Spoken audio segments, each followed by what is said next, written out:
आज का पैगाम बाइबल मुकद्दस की बहुत बड़ी और अजीम हस्ती के ताल्लुक से है, उनकी ज़ात और उनकी खिदमत, और बाइबल मुकद्दस में जो सुनहरी हरूफ में उनके मुतल्लिक कलम बंद किया गया है, उस पर हम गौर करेंगे। और वो अजीम हस्ती मुकद्दस हनूक है।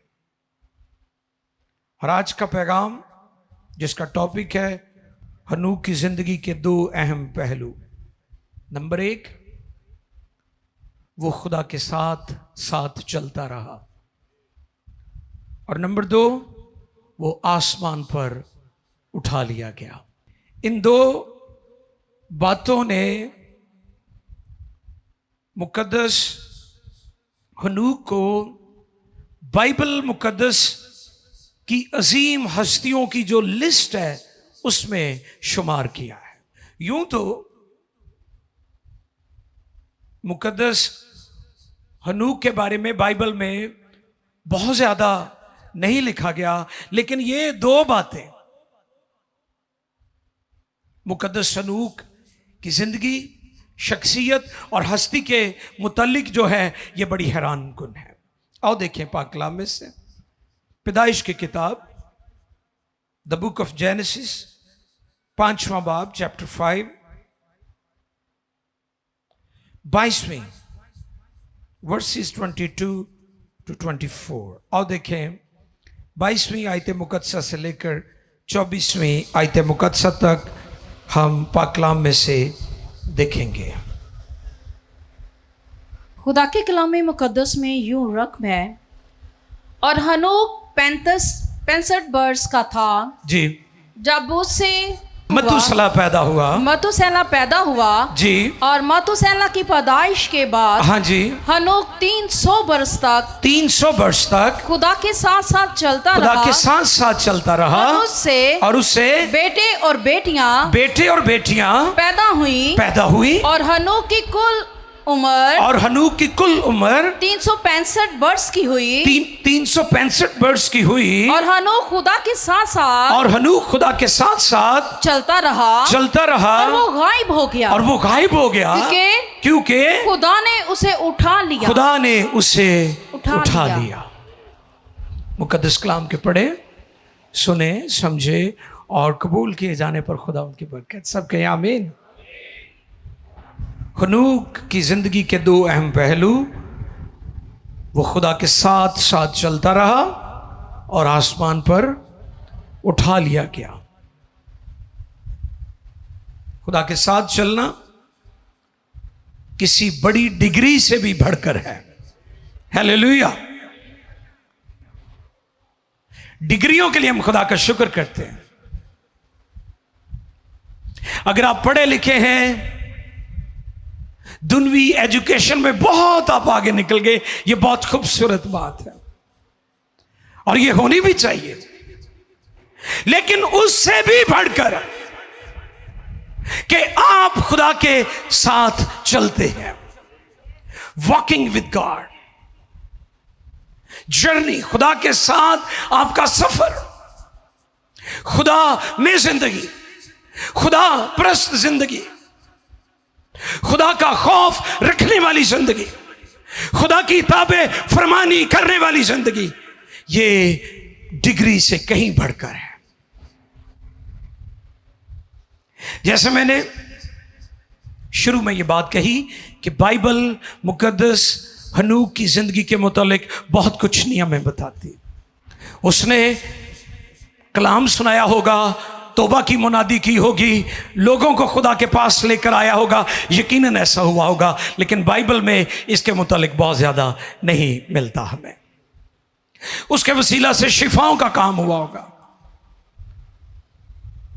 उसने कौमों और दुनिया में तौबा की मुनादी की होगी, जैसे दूसरे अंबिया तौबा की मुनादी और तालीम देते रहे।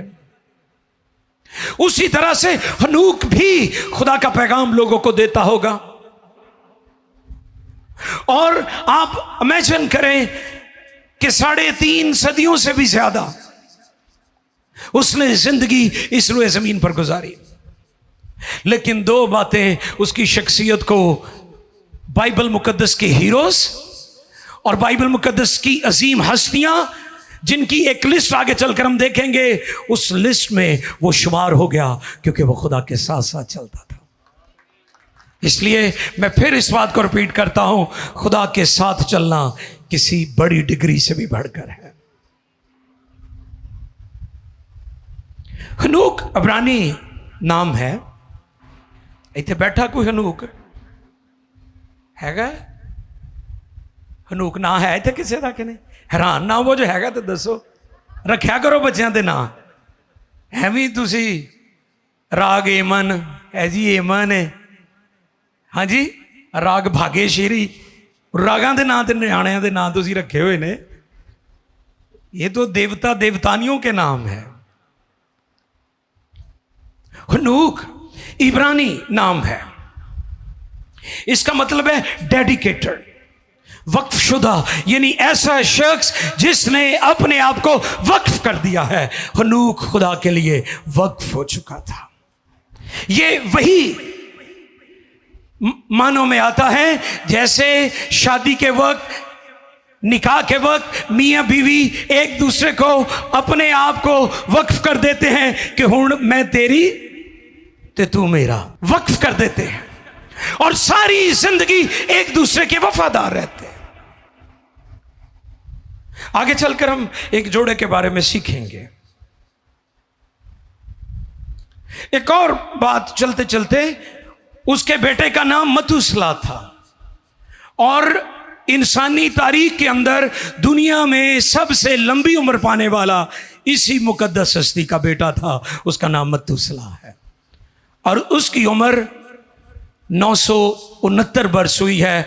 इंसानी तारीख के अंदर किसी और बशर या इंसान की इतनी लंबी उम्र नहीं हुई। आप इमेजिन करें कि दुनिया में रुए जमीन पर सबसे लंबी उम्र पाने वाला जो शख्स हुआ है मतूसला है, और वो इसी अजीम हस्ती का हनूक का बेटा था।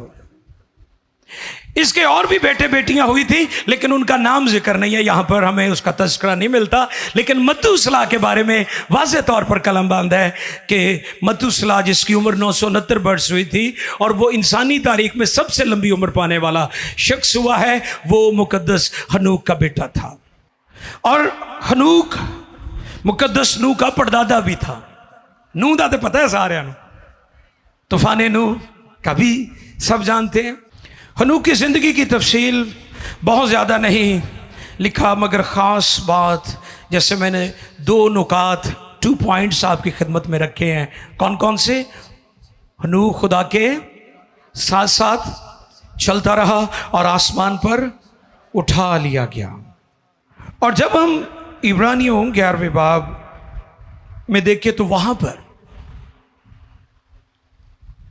रुल्कुस की तहरीक से सदियों बाद मुकद्दस पौलुस रसूल पर हनूक की जिंदगी का मुकाशफा फिर से खुदा ने खोल दिया। और वो इब्रानियों की कलीसिया को जब 11वां बाब कलम बंद करते हैं तो वहाँ पर मुकद्दसीन की, बाइबल की अजीम हस्तियों की हमें एक फहरिस्त, एक लिस्ट मिलती है जिसमें उनका दावर, ईमान के सूरमाओं का जिक्र हमें मिलता है। और जब हम 5वीं आयत पढ़ते हैं, इब्रानियों की कलीसिया को लिखा गया पौलुस रसूल का खत, और उसके 11वें बाब की 5वीं आयत पढ़े तो आओ देखें मुकद्दस कलाम में से यहाँ पर पौलुस रसूल की मार्फत कौन सा भेद खुदा ने आश्कार किया है। जी, ईमान ही से हनूक उठा लिया गया। ईमान ही से हनूक उठा लिया गया। अब यहाँ पर पौलुस रसूल पर जो मुकाशफा खुला है वो ईमान का मुकाशफा खुला है। यहां पर लिखा है ईमान ही से। कैसे जी? ईमान ही से हनूक उठा लिया गया ताकि मौत को ना देखे। अब एक और खूबसूरत बात, मौत को ना देखे। किड्डी वड्डी गल है कि ओदा ईमान ये सी कि खुदा मैं मौत नू नहीं देखना चाहना, ते ओदी दुआ पूरी हो गई। यानी अगर तुसी ईमान नाल चलदे रहो ते जो कुछ खुदा को मंगो वो तुहानू मिल जाएगा। ये भेद पौलुस रसूल पर खुला कि ईमान ही से हनूक खुदा के साथ साथ चलता रहा और आसमान पर उठा लिया गया ताकि मौत को ना देखे। 5वीं आयत मुकम्मल हो नहीं? ओके। और चूंकि खुदा ने उसे उठा लिया था, इसलिए उसका पता ना मिला, क्योंकि उठाए जाने से पेशतर उसके हक में ये गवाही दी गई थी कि ये खुदा को पसंद आया है। बहुत शुक्रिया। कदी कदी असी जो अपने दी जुदाई तो बहुत ज्यादा टुटते हैं ना, तो पता एक फिकरा साढ़े मुआशरे च लोग कहते हैं वो खुदा नू पसंद आ गया सी। कहने ना तसल्ली देने लई असीं अपने भैन भरावां नू कहने कि वो तुहाडे नालों ज्यादा खुदा नू पसंद आ गया सी। ते जदों यह आयत मैं पढ़ी तो मैनू क्लिक हुई ये गल कि ये गल ठीक है कलाम के मुताबिक, तो जे खुदा नू कोई पसंद आ जाए तो वो उन्होंने बुला ही लैंदा है। जिहड़ा खुदा नू पसंद आ जाए तो उन्होंने अगर वो बुला लेंदा है तो यह खुदा दा इख्तियार है, क्योंकि खुदा कादरे मुतलिक है। खुदा कादरे मुतलिक है, ये उसको पसंद आया। हुण खुदा नू पसंद आने लिए भी कुछ चीज़ां ने जड़ियां सीखण की जरूरत है। एवं नहीं खुदा नू लोग पसंद आ जाते। यहां पर मैंने एक पॉइंट नोट किया है कि खुदा को पसंद आना या दुनिया को, आगे चलकर देखेंगे, लेकिन आओ देखें इस बात पर गौर करें कि बाइबल की अजीम हस्तियों की लिस्ट हमें मिलती है। जब हम 11वें बाब को देखें तो वहां पर हमें मुकद्दस अजीम हस्तियों की लिस्ट मिलती है जिसमें हनूक सैरे फरिश्त है। उस लिस्ट में सबसे पहला नाम हनूक आता है। उसकी सबसे बड़ी क्वालिटी क्या थी? वो ईमान से खुदा के साथ साथ चलता रहा। कई इबादत च ते खुदा दे नाल ही हुंदे ने, लेकिन जिवें निकलते ने इबादत चों फिर पता नहीं किहदे किहदे नाल हुंदे ने। दुनियादार, मादा परस्त, ख्वाहिशों में जकड़े हुए, ख्वाहिशों को पूरा करना चाहते हैं। आपकी रासबाजी, आपका खुदा के साथ चलना सिर्फ चर्च तक महदूद नहीं होना चाहिए। आप खुदा के साथ अपने घर में भी चलते हुए नजर आए, आप अपनी वर्क प्लेस पर भी नजर आए, आप मार्केट प्लेस पर भी नजर आए और लोग आपको देखकर कहें इनके खुदा ने इनके लिए बड़े बड़े काम। आपको देखकर लोग खुदा की तमजीद करें। खुदा के साथ साथ चलना, खुदा के साथ साथ चलना बड़ी लिस्ट है। हनूक का जिक्र है, नूह का जिक्र है इस लिस्ट में, इसमें अब्राहम का जिक्र है, इसमें मुकद्दस मूसा का जिक्र है, इसमें याकूब का जिक्र है, इसमें राहफाशा का जिक्र है, इसमें और मुकद्दस हस्तियों का जिक्र है। उस बड़ी लिस्ट में जो बाइबल के हीरोज हैं। अगर आप भी चाहते हैं कि आप खुदा को पसंद आ जाएं, खुदा के मकबूल नजर हो जाएं, तो दुनिया को खुश ना करें, खुदा को खुश करें, क्योंकि वो खुदा के साथ साथ चलता रहा और आसमान पर उठा लिया गया। और ये भेद इब्रानियों के खत में पौलुस रसूल पर खुला कि वो ईमान से खुदा के साथ चलता रहा और आसमान पर उठा लिया गया और ये खुदा को पसंद आया। हालेलुया। ये खुदा को पसंद आया। मौत को ना देखे। किसको ना देखे? ਉਹਦਾ ईमान होएगा ना। तो जे तुसी भी ईमान रखोगे कि मैं इस मौत चो नहीं गुजरना चाहना, तो तुसी फिर दुआ करो कि खुदा यसू जल्दी आ जा, और यसू मसीह जल्दी आ गए तो तुसी आसमान ते चले जाओगे, तुसी भी इस मौत चो बच जाओगे। हालेलुया। लिखा है मुकर्रब फरिश्ते के साथ जब वो आएगा, ललकार के साथ आएगा, जो मसीह में हो गए हैं, मर गए हैं वो, और हम जो जिंदा हैं क्या होगा? बदल जाएंगे, जैसे हनूक आसमान पर उठा लिया गया। अगर आप भी ईमान रखें तो ऐसा हो सकता है, क्योंकि यीशु मसीह के आने पर ऐसा होगा। और चलते चलते अब वक्त बहुत नजदीक है कि यीशु मसीह दुनिया में दोबारा आए। इस पर दुनिया में बहुत बहस चल रही है। कभी लाल बछिया की कुर्बानी की बात होती है दुनिया में, कभी वर्ल्ड वॉर Z यानी आखिरी जंग अजीम की बात होती है, वो जंग जो हरमजदून के मकाम पर लड़ी जाएगी। जंग हरमजदून भी उसे कहा जाता है। इसमें कोई शक नहीं कि आपकी दुनिया के हालात चीख चीख कर पुकार रहे हैं कि यीशु मसीह अब दरवाजे पर है। यीशु मसीह की आमद सानी पर बहुत सारे अजीब और हैरान कुन काम होने को है, अमेजिंग। लेकिन एक काम का जिक्र यहां पर मैं करना चाहूंगा, क्योंकि वो मेरे इस मजमून के साथ लिंक्ड है, और वो है ईमानदारों का आसमान पर उठाया जाना। सुने, बाद में ताली बजाइएगा प्लीज। और वो ये है कि जैसे हनूक आसमान पर उठा लिया गया और लोग उसे ढूंढ रहे थे। लोग उसे क्यों लाभ रहे सन? क्योंकि दुनिया के सबसे उम्र रसीदा इंसान का बाप था। ये छोटी बात नहीं है। तारीख के अंदर, इंसानी हिस्ट्री के अंदर, ह्यूमन हिस्ट्री के अंदर दुनिया में किसी और को ने इतनी लंबी उम्र पाई नहीं है।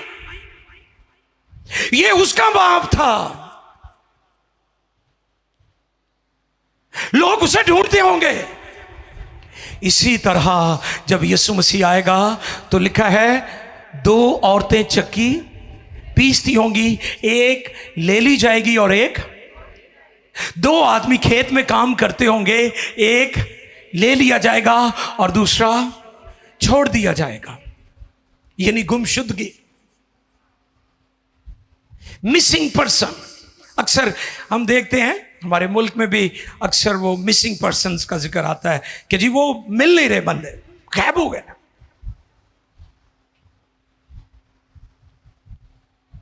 यीशु मसीह की आमद-ए-सानी पर यह बड़ा काम होगा।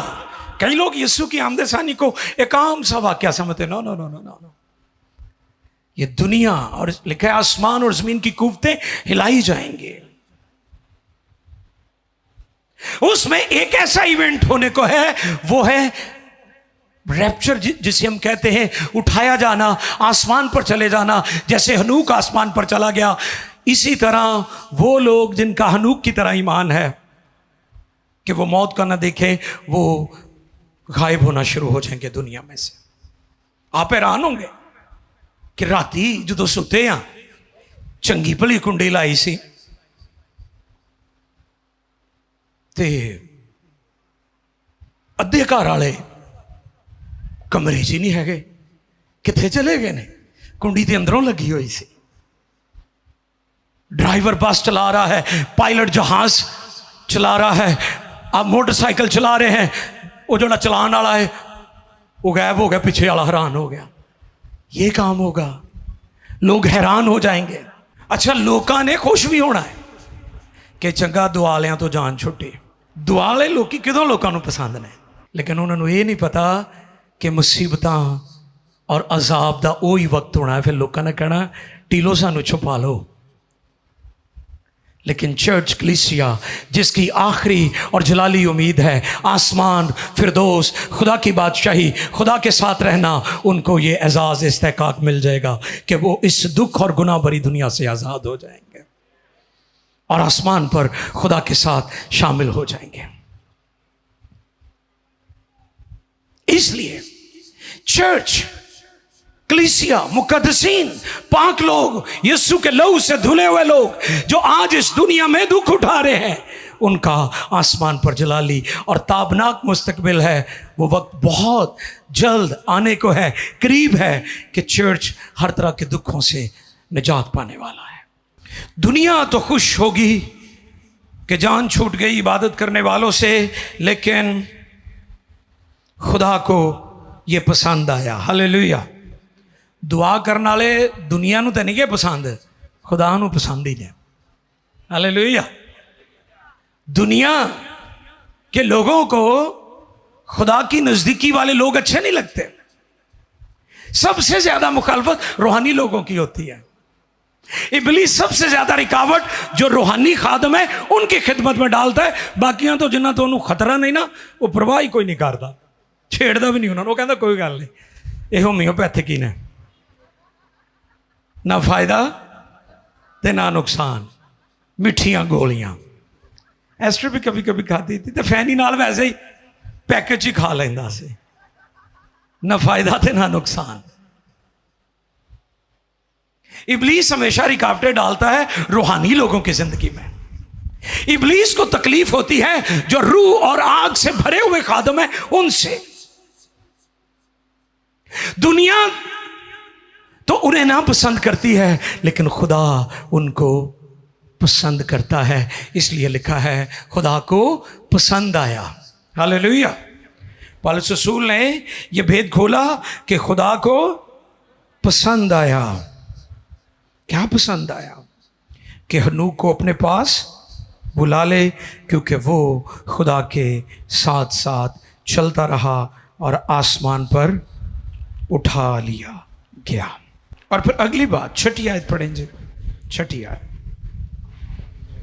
और बगैर ईमान के उसको पसंद आना नामुमकिन है, इसलिए कि खुदा के पास आने वाले को ईमान लाना चाहिए कि वो मौजूद है और अपने तालबों को बदला देता है। Thank you. बगैर ईमान के उसको पसंद आना, उसको यानी खुदा को पसंद आना नामुमकिन है। नामुमकिन है, मुश्किल नहीं बल्कि नामुमकिन है। खुदा का म्यार, खुदा का स्टैंडर्ड क्या है बताएं मुझे?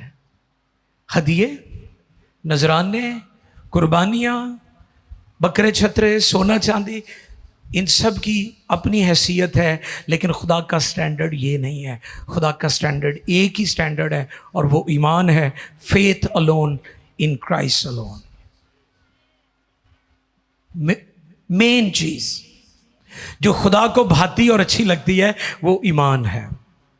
और मैंने पहले भी बताया था कि रूहानी दुनिया में कोई चीज़ नज़र नहीं आती, एक ही चीज़ नज़र आती है और वो ईमान नज़र आता है। और यीशु ने उसका ईमान देख कर कहा, नज़र क्या आया? नज़र क्या आता है? सुने गौर से, रूहानी दुनिया में सबसे खूबसूरत चीज़, सबसे अहम चीज़, नज़र आने वाली चीज़ ईमान है, फेथ है।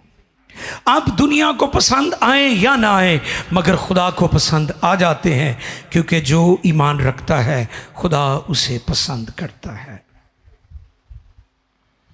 क्योंकि बगैर ईमान के उसको पसंद आना नामुमकिन है। आसमान पाक जगह है, आसमान, और खुदा आसमान पर उनको लेकर जाएगा जो पाक लोग हैं।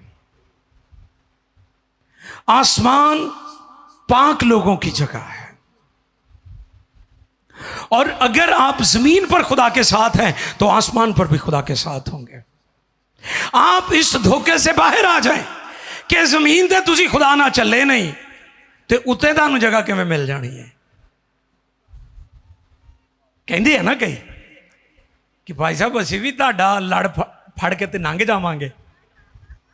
ठीक है, खादमों को आप प्यार जरूर करें, उनकी इज्जत करनी चाहिए, मोहब्बत करनी चाहिए, खुदा के खादमों को ब्लेस करना चाहिए।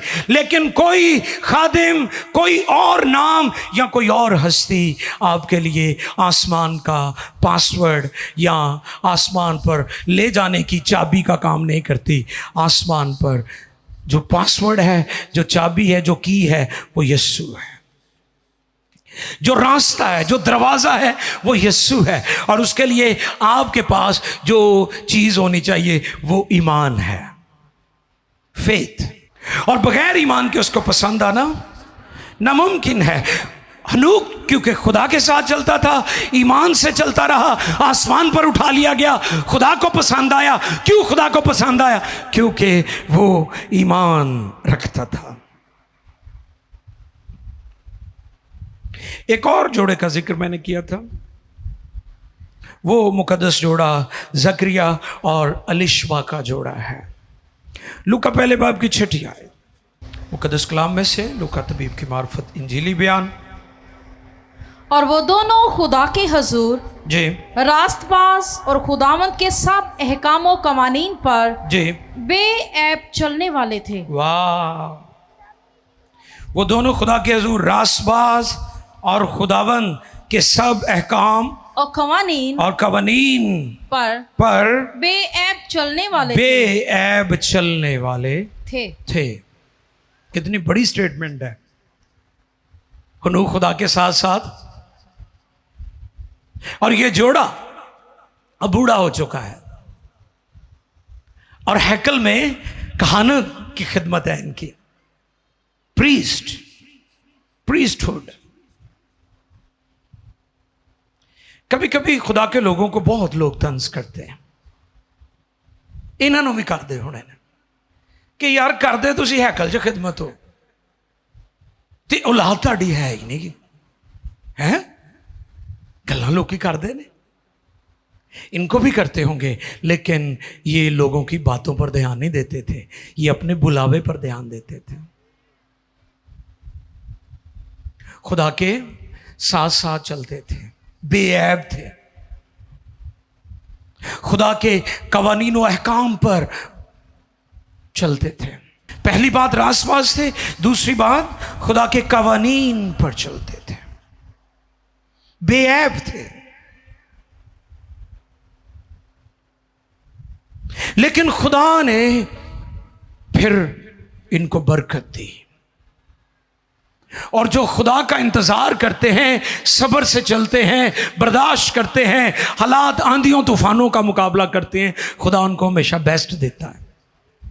फिर इनको औलाद मिली, बुढ़ापे में मिली, और जो बेटा दिया उसके बारे में लिखा है जितने औरतों से पैदा हुए उनमें सबसे बड़ा है, और उसका नाम यूहन्ना था, जॉन द बैप्टिस्ट, यूहन्ना अस्तबागी। इस पर मैंने पैगाम दिया था कि दुनिया के बादशाहों का प्रोटोकॉल, बड़ी बड़ी गाड़ियां, पुलिस और सिक्योरिटी और बहुत कुछ, और कहते हैं जी ये फलां मिनिस्टर, फलां वजीर जा रहा है, फलां बादशाह गुजर रहा है, ये उसका प्रोटोकॉल है। लेकिन खुदा ने अपने बेटे यीशु बादशाह के प्रोटोकॉल के लिए दुनिया में उस हस्ती को भेजा, उसको पेशराव के तौर पर भेजा, जिसके बारे में लिखा है कि औरतों में जितने पैदा हुए हैं यूहन्ना उनमें सबसे बड़ा है। हालेलुया! वो यीशु मसीह का पेशराव था, यीशु मसीह को प्रोटोकॉल देने के लिए आया था। जैसे हनूक के नाम का मतलब है डेडिकेटेड, कमिटेड और वक्फशुदा, कि ऐसे ही शख्स, ऐसी हस्ती जिसने अपने आप को खुदा के लिए वक्फ कर दिया है। ये जोड़ा भी जकरिया और अलिशबा खुदा के लिए वक्फ था। और ये अलिशबा हमारे खुदावंद की माँ मरियम की रिश्तेदार भी थी, और यूहन्ना यीशु मसीह से 6 माह बड़ा भी था। खुदा ने इन्हें बरकत दी क्योंकि ये वफादार थे, दयानतदार थे, और ये मुकद्दस जोड़ा रास्तबाज था और खुदा के साथ साथ चलता था। अजीज़ों, हम कई दफ़ा हालात और ज़िंदगी और चीज़ों से मायूस और परेशान हो जाते हैं, लेकिन सुन लीजिए कि खुदा हमारे हिस्से और बकरे का मुहाफिज है और वो हमें वक्त पर बरकत देता है अपने कैलेंडर के मुताबिक। अगर आज हम ईमानदार कलीसियाएँ मुकद्दसीन हनूक की तरह अपने आप को खुदा के लिए डेडिकेट कर दें, वक्फ कर दें और उसके साथ साथ चलते रहें, तो जैसे हनूक आसमान पर उठा लिया गया, आप भी जलाल के साथ बादलों की सवारी करके आसमान पर उसके फिरदौस में होंगे। कलीसिया के पास ये जलाली और अब्दी उम्मीद है। हम दुनिया में दुख उठाते हैं, मुश्किलात आती हैं, तरह तरह की प्रॉब्लम्स का सामना करना पड़ता है, लेकिन बहुत जल्द हम जलाली